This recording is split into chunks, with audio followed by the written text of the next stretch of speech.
Hi all, ഫെറ്റ്ലയുടെ YouTube ചാനലിലേക്ക് എല്ലാവർക്കും സ്വാഗതം. നമ്മൾ ഇന്നത്തെ വീഡിയോയിൽ ഡിസ്കസ് ചെയ്യാൻ പോകുന്ന ടോപ്പിക്കാണ് ബ്ലോക്ക് ചെയിൻ ടെക്നോളജി. നിങ്ങളെപ്പോഴെങ്കിലും ചിന്തിച്ചിട്ടുണ്ടോ, നമുക്കൊരു ട്രാൻസാക്ഷൻ ചെയ്യണമെങ്കിൽ ഓൺലൈൻ വാലറ്റോ അല്ലെങ്കിൽ ബാങ്ക് ആപ്ലിക്കേഷനോ അല്ലെങ്കിൽ തേർഡ് പാർട്ടി ആപ്ലിക്കേഷനോ ഒന്നിനെയും ഡിപ്പെൻഡ് ചെയ്യാതെ എങ്ങനെയെങ്കിലും ട്രാൻസാക്ഷൻ ചെയ്യാൻ പറ്റുമോ എന്ന് നിങ്ങൾ ചിന്തിച്ചിട്ടുണ്ടോ? യെസ്, അത് സാധിക്കും. അതിനുള്ള ഒരു ടെക്നോളജിയാണ് ബ്ലോക്ക് ചെയിൻ. അപ്പോൾ നമ്മൾ ഇന്നത്തെ വീഡിയോയിൽ അതിനെക്കുറിച്ചാണ് വിശദമായി പഠിക്കാൻ പോകുന്നത്.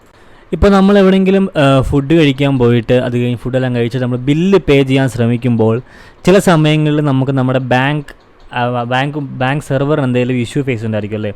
ഇപ്പോൾ സെർവർ പെട്ടെന്ന് ഡൗൺ ആവുക, അപ്പോൾ നമുക്ക് അവിടുന്ന് പെട്ടെന്ന് മണി അടയ്ക്കാൻ പറ്റാത്തൊരു സാഹചര്യം വരും. നമ്മുടെ കയ്യിൽ പൈസ ഇല്ലെങ്കിൽ നമ്മളവിടെ ട്രാപ്പായി പോകുന്ന ഒരു അവസ്ഥ എന്ന് തന്നെ പറയാം. അപ്പോൾ ഇങ്ങനെയുള്ള അവസ്ഥകൾ ഇത് ജസ്റ്റ് ഉദാഹരണം പറഞ്ഞതാണ്. അപ്പോൾ ഇങ്ങനെയല്ലാതെ സെർവർ ഡൗൺ ആവുന്നതല്ലാതെ പല ഇഷ്യൂസ് നമ്മൾ ബാങ്കിൻ്റെ സൈഡിൽ ഫേസ് ചെയ്യും. അപ്പോൾ ഇതെങ്ങനെ നമുക്ക് ഓവർകം ചെയ്യാം? ഈ ബാങ്കിൻ്റെ ഈ ഒരു പ്രശ്നമില്ലാതെ നമുക്ക് എങ്ങനെ സ്മൂത്തായിട്ട് ട്രാൻസാക്ഷൻ ചെയ്യാം? ഇത് ചിന്തിച്ചപ്പോഴാണ് ഈ ബ്ലോക്ക് ചെയിൻ ടെക്നോളജി തന്നെ മെയിനായിട്ട് ആദ്യം ഇൻട്രൊഡ്യൂസ് ചെയ്യപ്പെട്ടത്. അപ്പോൾ ഈ പ്രശ്നം പ്രധാനമായിട്ടും പരിഹരിക്കാൻ നമ്മൾ ആദ്യം ചിന്തിച്ചത് ക്രിപ്റ്റോ കറൻസിയെ കുറിച്ചിട്ടാണ്.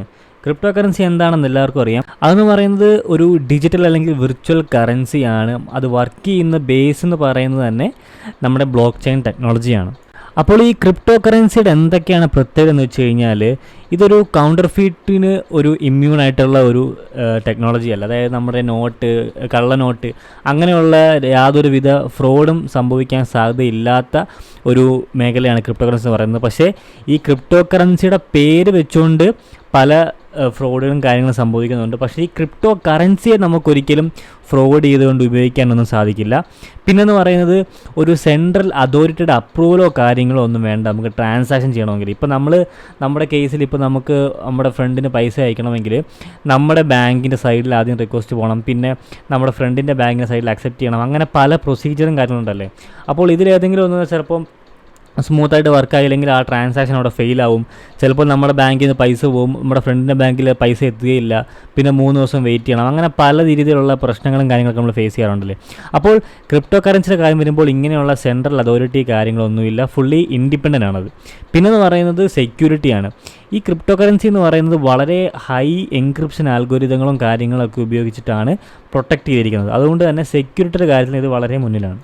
അപ്പോൾ നമുക്കിത് മനസ്സിലാക്കാൻ നമുക്കൊരു സിനാരിയോ കൺസിഡർ ചെയ്യാം. നമുക്കൊരു 4 ഫ്രണ്ട്സിനെ കൺസിഡർ ചെയ്യാം: പീറ്റർ, ജാക്ക്, സാം, ടെഡ്. അപ്പോൾ ഇവർ 4 പേരും കൂടി ഒരു ഹോട്ടലിൽ ഫുഡ് കഴിക്കാൻ പോവുകയാണ്.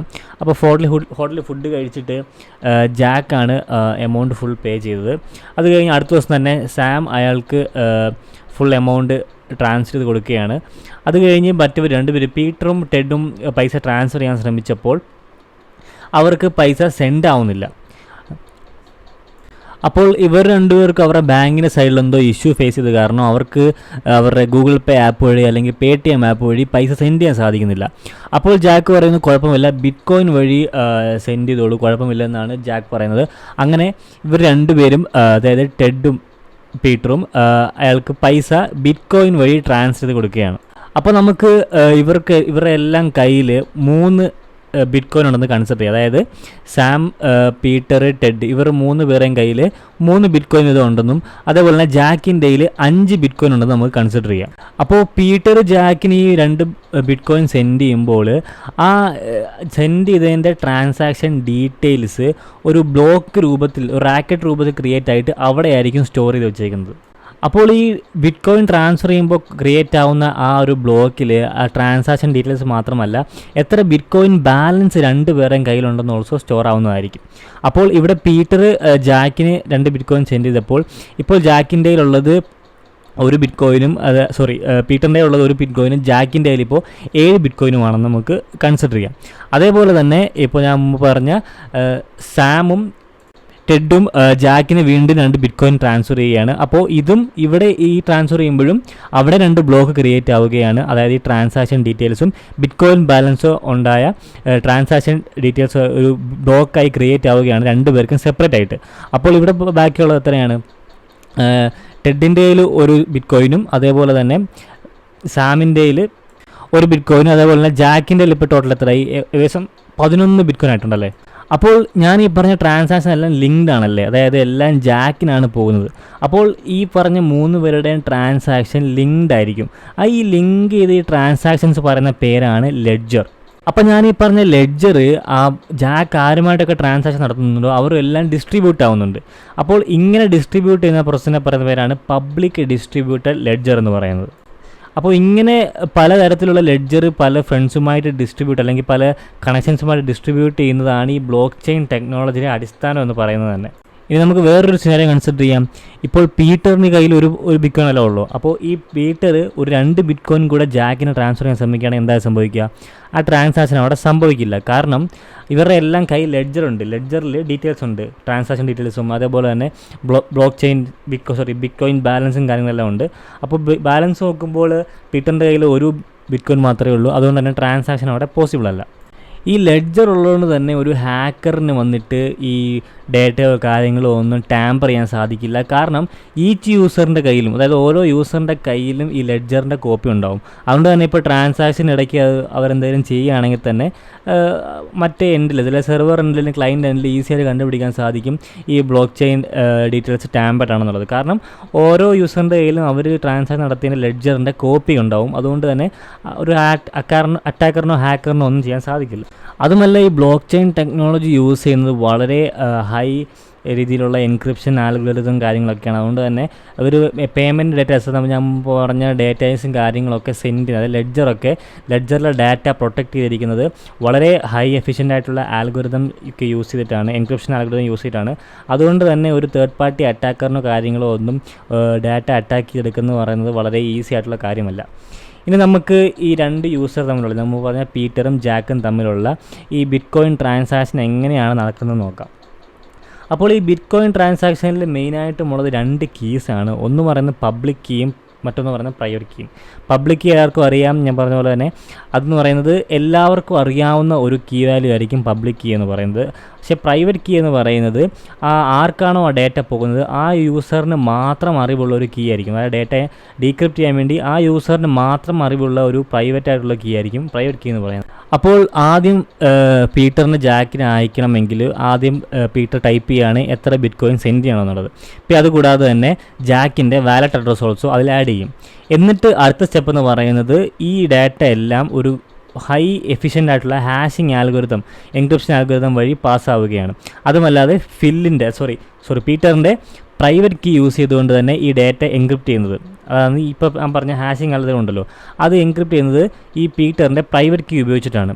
അതിനുശേഷം അടുത്തെന്ന് പറയുന്നത് ഈ ഡാറ്റയെ എൻക്രിപ്റ്റ് ആൻഡ് ഡിജിറ്റലി സിഗ്നേച്ചർ ചെയ്യുകയാണ്. കാരണം ഇപ്പോൾ ജാക്കാണ് റിസീവ് ചെയ്യുന്നതെങ്കിൽ ഇത് പീറ്ററിൻ്റെ കയ്യിൽ നിന്നാണ് വരുന്നതെന്ന് അറിയാൻ വേണ്ടി ഒരു ഡിജിറ്റൽ സിഗ്നേച്ചർ ഓൾസോ ഇതിനോട് ആഡ് ചെയ്യുകയാണ്. അതിനുശേഷമാണ് ഇത് ഇൻ്റർനെറ്റിലേക്ക് പാസ്സാവുന്നത്. ഇതെങ്ങനെയാണ് ഇൻ്റർനെറ്റിലേക്ക് പോകുന്നത്? ജാക്കിൻ്റെ പബ്ലിക് കീ ഉപയോഗിച്ചിട്ടാണ്. ഇത് ജാക്കിൻ്റെ കയ്യിലായിട്ടാണല്ലോ വരേണ്ടത്. അപ്പോൾ ഇത് ഇൻ്റർനെറ്റിൽ വഴി ജാക്കിൻ്റെ പബ്ലിക് കീ ഉപയോഗിച്ച് വരികയാണ്. അവസാനം ഈ ഡാറ്റ ഡീക്രിപ്റ്റ് ചെയ്യണമല്ലോ, അതായത് പീറ്റർ അവിടെ എൻക്രിപ്റ്റ് ചെയ്ത ആ ഡേറ്റ ജാക്ക് അയാളുടെ പ്രൈവറ്റ് കീ ഉപയോഗിച്ചുകൊണ്ട് ഡീക്രിപ്റ്റ് ചെയ്യുകയാണ്. അപ്പോൾ ഇങ്ങനെയാണ് ഒരു ബേസിക് ട്രാൻസാക്ഷൻ നടക്കുന്നത് ബിറ്റ്കോയിൻ്റെ കാര്യത്തിൽ. അപ്പോൾ ഈ ബിറ്റ്കോയിൻ ഞാൻ പറഞ്ഞല്ലോ അവിടെ ഹാഷിംഗ് ആൽഗോരിതം ഉപയോഗിക്കുന്നുണ്ടെന്നുള്ളത്. അപ്പോൾ ബിറ്റ്കോയിൻ ഉപയോഗിച്ചിരുന്ന ഫേമസ് ഹാഷിംഗ് ആൽഗോരിതം എന്ന് പറയുന്നത് SHA-256 ആണ്. മറ്റൊരു ബിറ്റ്കോയിൻ ഉണ്ട് വളരെ ഫേമസ് ആയിട്ടുള്ളത്, അത് എതേരിയം എന്നാണ് പേര്. അത് ഉപയോഗിക്കുന്ന ഹാഷിംഗ് ആൽഗോരിതത്തിൻ്റെ പേരാണ് ഹാഷ് എന്ന് പറയുന്നത്. അപ്പോൾ ഞാൻ ഈ പറഞ്ഞ ബിറ്റ്കോയിൻ ട്രാൻസാക്ഷൻ എന്ന് പറയുന്നത് നമ്മുടെ വേൾഡ് ഫുള്ള് നടക്കുന്നുണ്ട്, ധാരാളം നടന്നുകൊണ്ടേ ഇരിക്കുകയാണ്. അപ്പോൾ ഞാൻ ഈ പറഞ്ഞ പോലെ തന്നെ ഓരോ ട്രാൻസാക്ഷൻ നടക്കുമ്പോഴും അതിൻ്റെ ഡീറ്റെയിൽസ് ഓരോ ബ്ലോക്സ് ആയിട്ട് സ്റ്റോർ ചെയ്ത് വെച്ചിരിക്കുകയാണ് നമ്മുടെ ഈ ബ്ലോക്ക് ചെയിൻ നെറ്റ്വർക്ക് എന്ന് പറയുന്നത്. അപ്പോൾ ഓരോരുത്തർ ഇപ്പം ഞാൻ ഒരാൾക്ക് അയക്കുകയാണെങ്കിൽ അതിൻ്റെ ഡീറ്റെയിൽസ് ഒരു ബ്ലോക്കായിട്ട് സ്റ്റോർ ചെയ്ത് വെക്കും. അപ്പോൾ ഇങ്ങനെ പലരുടെയും സെൻഡ് ചെയ്യുമ്പോൾ അതെല്ലാം തന്നെ ഓരോ ബ്ലോക്കായിട്ട് സ്റ്റോർ ചെയ്ത് വെക്കും. അങ്ങനെ ഈ ട്രാൻസാക്ഷൻ വാലിഡ് ആണോ അല്ലയോ എന്ന് ചെക്ക് ചെയ്യുന്ന ഒരു വിഭാഗം ഉണ്ടായിരിക്കും, അവരാണ് മൈനേഴ്സ് എന്ന് പറയുന്നത്. അപ്പോൾ ഈ മൈനേഴ്സ് ഈ ബ്ലോക്ക് ചെയിൻ വാലിഡേറ്റ് ചെയ്യുക എന്ന് പറയുന്നത് വളരെ എളുപ്പമുള്ള കാര്യമല്ല. അവരൊരു കോംപ്ലെക്സ് മാത്തമാറ്റിക്കൽ പ്രോബ്ലം സോൾവ് ചെയ്യണം. അങ്ങനെ സോൾവ് ചെയ്തതിനാണ് ഇവരൊരു ബ്ലോക്ക് ചെയിൻ ബ്ലോക്കിനെ വാലിഡേറ്റ് ചെയ്യുന്നത്. അപ്പോൾ അങ്ങനെ ചെയ്ത് കഴിഞ്ഞാൽ ആ ബ്ലോക്ക് ഒഫീഷ്യലി നമ്മുടെ ബ്ലോക്ക് ചെയിൻ നെറ്റ്വർക്കിലേക്ക് ആഡ് ആവുകയും അവർക്ക് ആ മൈൻ ചെയ്ത ആൾക്ക് 12.5 ബിറ്റ്കോയിൻ കിട്ടുകയും ചെയ്യും. അപ്പോൾ ഈ കോംപ്ലക്സ് ആയിട്ടുള്ള മാത്തമാറ്റിക്കൽ പ്രോബ്ലം സോൾവ് ചെയ്യുന്ന പ്രോസസ്സിനെ പറയുന്ന പേരാണ് പ്രൂഫ് ഓഫ് വർക്ക്. അതേപോലെ തന്നെ ഈ ഞാൻ പറഞ്ഞ ബ്ലോക്കിനെ നമ്മുടെ ബ്ലോക്ക് ചെയിൻ നെറ്റ്വർക്കിലേക്ക് ആഡ് ചെയ്യുന്നതിനെ പറയുന്ന പേരാണ് മൈനിങ് എന്ന് പറയുന്നത്. അപ്പോൾ ഇതാണ് ഇന്നത്തെ വീഡിയോ നമ്മൾ ഡിസ്കസ് ചെയ്തത് ബ്ലോക്ക് ചെയിൻ ടെക്നോളജിയെ പറ്റിയിട്ടാണ്. നമ്മുടെ കാലത്ത് വളരെ നല്ല രീതിയിൽ ഇമ്പോർട്ടൻസ് ഉള്ള ടോപ്പിക്കാണ് ബ്ലോക്ക് ചെയിൻ എന്ന് പറയുന്നത്. അതുപോലെ തന്നെ ക്രിപ്റ്റോ കറൻസി ഒക്കെ പറയുന്നത് ഇപ്പോൾ നല്ല രീതിയിൽ ഇവോൾവ് ചെയ്യുന്ന ടെക്നോളജിയാണ്. അപ്പോൾ ഇതാണ് ഇന്നത്തെ വീഡിയോ. എല്ലാവർക്കും ഇഷ്ടപ്പെട്ടു എന്ന് കരുതുന്നു. മറ്റൊരു വീഡിയോയിൽ കാണാം. Thank you. ബൈ.